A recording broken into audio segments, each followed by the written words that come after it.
The Salem Witch Trials, a cautionary tale.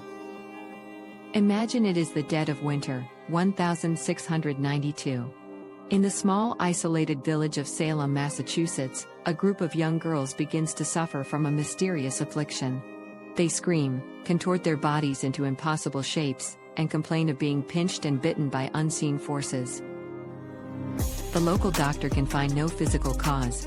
In a world steeped in superstition and religious fear, he offers the only explanation he knows: the girls are bewitched. The devil has come to Salem. This isn't just the story of a witch hunt. It's the story of how a spark of fear, lit in a small room, grew into an inferno that consumed an entire community. A tragedy fueled not by magic, but by human nature. To understand the madness, we must understand the world of the Puritans. They lived in a state of constant, low-grade fear. To them, the vast, dark wilderness of America was not just a forest, it was the devil's territory. Their society was rigid, devout, and unforgiving. They had recently endured brutal wars with Native Americans, a smallpox epidemic, and political uncertainty.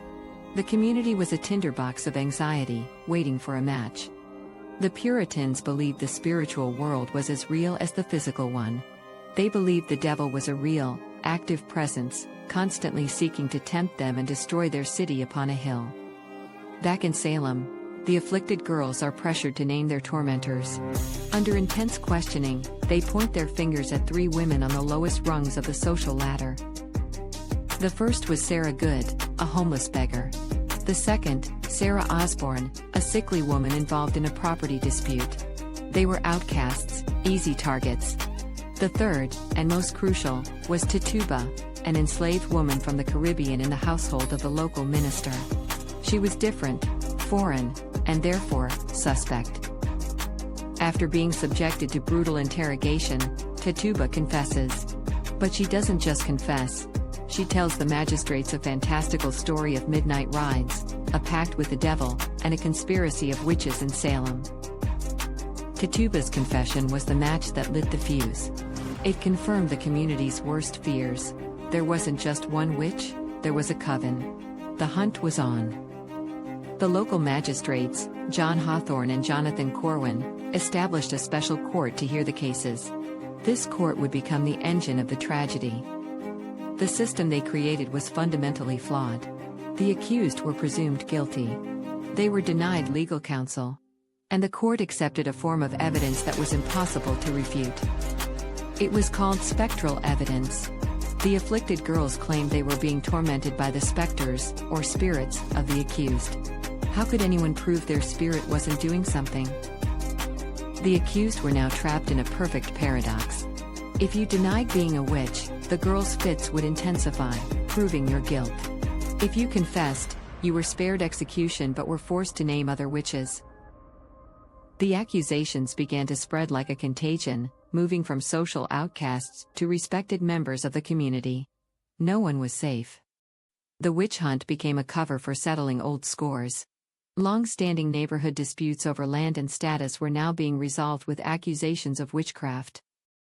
The turning point came with the accusation of Rebecca Nurse, a pious, 71-year-old grandmother and a beloved member of the church. The community was stunned. A jury initially found her not guilty, but the magistrates in the crowd reacted with outrage.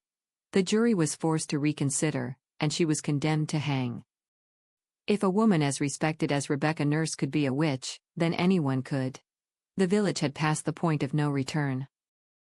On June 10, 1692, the first victim, Bridget Bishop, was hanged on Gallows Hill. The madness had now become lethal. A farmer named John Proctor openly denounced the proceedings, calling the afflicted girls liars. For his defiance, he and his pregnant wife were arrested and accused. Proctor's story would later be immortalized in Arthur Miller's play, The Crucible. He became a symbol of integrity in the face of mass hysteria. From prison, he wrote a desperate letter, pleading for a change of venue, stating that if it be the last night we are to live, then we are innocent in this thing. His pleas were ignored. Throughout the summer, the gallows saw a steady stream of victims. 5 were hanged in July, 5 more in August, and 8 in September. An 81-year-old farmer named Giles Corey refused to enter a plea. To force a confession, he was subjected to a brutal form of torture, pressing. Heavy stones were piled on his chest. For 2 days, he endured the agony. His last words were a defiant cry, "More weight." He died, crushed to death, but without ever entering a plea, thus preserving his property for his sons. By the autumn, the hysteria had reached its peak. Over 200 people had been accused. The prisons were overflowing. But the system was beginning to collapse under its own weight. The accusations were growing more and more outlandish, even targeting the wives of prominent officials. When the wife of the governor of Massachusetts, Lady Phipps, was named, the ruling elite finally began to push back. The madness had gone too far. Prominent ministers like Increase Mather began to publicly denounce the use of spectral evidence, arguing it was better that 10 suspected witches escape than one innocent person be condemned. In October 1692, Governor Phipps officially dissolved the special court, effectively ending the trials. The fever had finally broken. The aftermath was a long, slow process of shame and reconciliation. The village was left to grapple with what it had done. In 1697, the General Court ordered a day of fasting and prayer for the tragedy. One of the judges, Samuel Sewell, stood before his congregation and publicly confessed his blame and shame. Years later, one of the lead accusers, Ann Putnam Jr., offered a public apology, claiming she had been deluded by the devil into accusing innocent people. The final toll was devastating. 19 people had been hanged. One man was pressed to death. Several more died in the squalid prisons.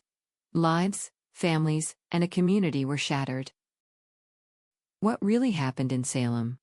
Modern historians point to a perfect storm of factors: social stress, family feuds, religious extremism, and even a fungus on the rye bread that can cause LSD-like hallucinations. But the true devil in Salem was not a supernatural entity.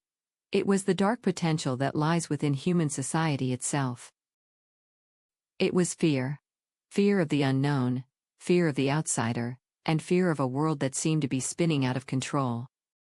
The trials show how easily a community can be consumed by mass hysteria, and how quickly the line between justice and vengeance can be erased.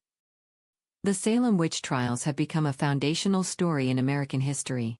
A cautionary tale about the dangers of unchecked religious fervor and the failure of the justice system. The term witch hunt has become a powerful metaphor, used to describe any campaign of persecution against a group of people with unpopular views. It is a chilling reminder that the fear and intolerance that fueled the events in Salem did not die in the 17th century.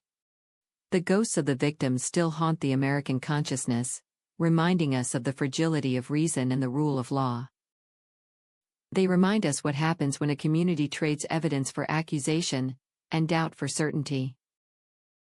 The people of Salem believed they were fighting a war against the devil, but in reality, the war they were fighting was with themselves. And in that war, they lost. They became the very thing they feared. The story of Salem is a somber reminder that the most dangerous monsters are often the ones we create in our own minds. Thank you for joining us for this look into one of America's most tragic chapters. If you found this story compelling, please subscribe for more deep dives into the past.